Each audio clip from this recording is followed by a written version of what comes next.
Hello, everyone, and welcome to another episode of Tekken Tips Sundays on a Tuesday.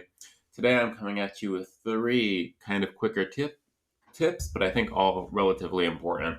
So let's get right into it. So the first one is about hit confirming.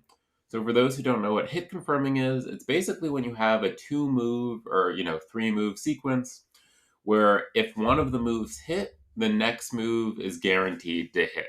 However, you need to, if you're actually doing a hit confirm, you need to confirm or visually see that the first move is hit. So then when you do the second move, it's guaranteed to hit and you won't get punished for being too late or getting a misinput. And so in Tekken 8, one of the things that has actually made hit confirming quite a bit easier is the health bar itself. So if I'm doing a hit confirmable move, you can practice looking at the health bar. And of course, in Tekken 7, if like one of the moves hits, some red life will go down. But it was kind of a hard visual indicator. In Tekken 8, if you land a move, the health bar flashes pretty bright. And so it's actually a very good signal to train your reactions on. So let me give you a move example. So Azucena forward 3-2, it's like this they're pretty slow sidekick.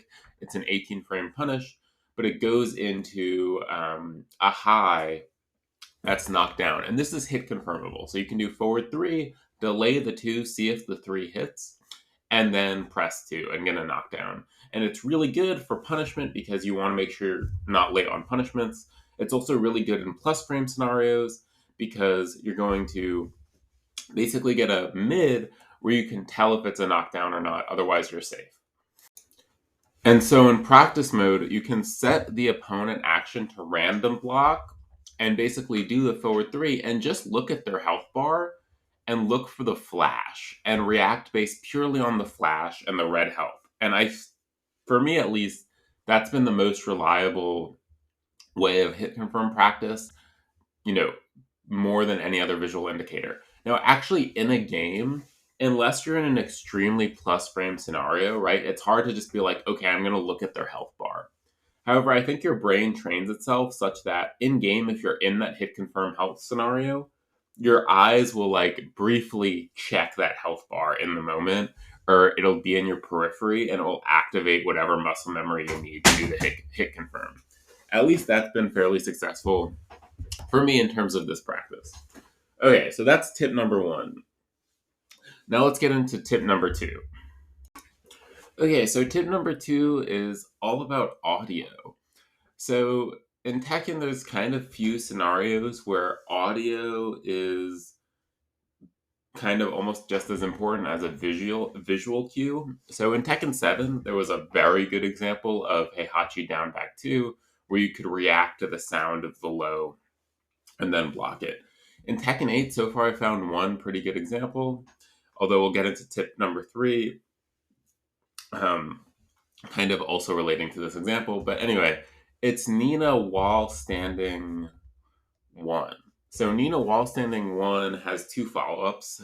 It's, I think, -5 on block if you just do while standing 1, but it has 2 follow-ups. It is a high, high, high, which is like a gunshot, like a triple gunshot, which you can duck and launch.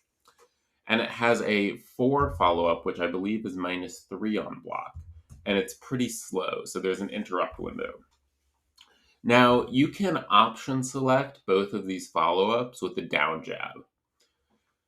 However, if you want to like really reliably counter both in terms of block or duck, and then if you duck the high, get a big launch, there is a way to reliably do this. It's not a real mix-up. And the way to do it is to fuzzy guard into audio cue, essentially. So at least this is how I do it. So fuzzy guarding means essentially when there's a string or a gap between two things where you can quickly hold down back or quickly duck to kind of beat one option and then release duck and block the second option because the second option is so much slower than the first option. However, this doesn't actually work perfectly for this while standing 1 string because you will block the third high if you try and just fuzzy duck it. So if you just try and fuzzy duck, By the time you stand back up, she's still shooting her guns. And so kind of the way around this is you start with a fuzzy duck, and then if you hear her say the phrase like it's over, if you hear her voice come out, then you stay ducking, and then you can visually see the gunshots. Otherwise, you stand up and block the 4. This audio cue is faster, I believe, than the visual cue of the gunshots. And it's basically determining if you stay ducking during your fuzzy duck or if you like get back up and guard. So this is kind of the main example I've found so far. But in this case, audio is really what's allowing you to cover both options kind of perfectly in case you want a big launch, right? Of course, down jab can cover both options.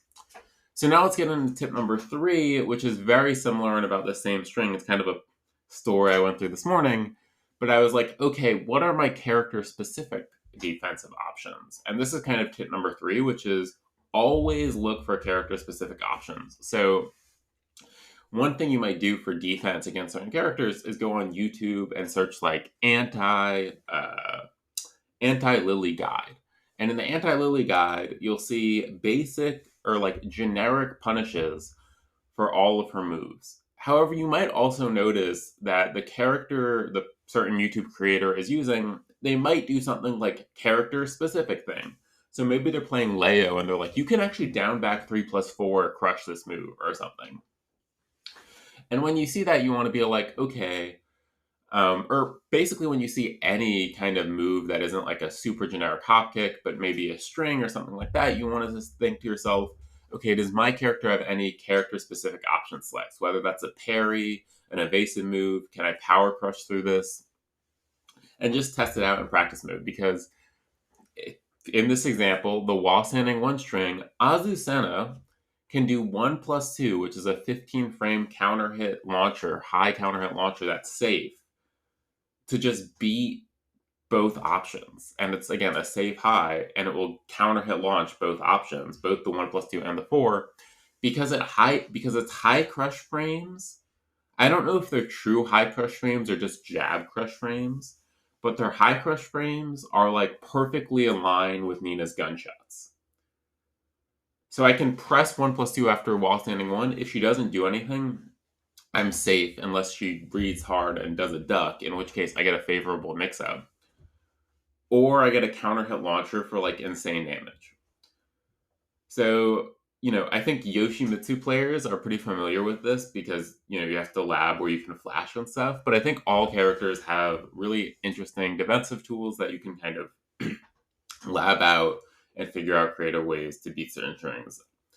So yeah, that's kind of what I wanted to talk about today. 3 quick tips. Hope you enjoyed. Hope your practice mode sessions are going well. And thanks for listening. Have a good one.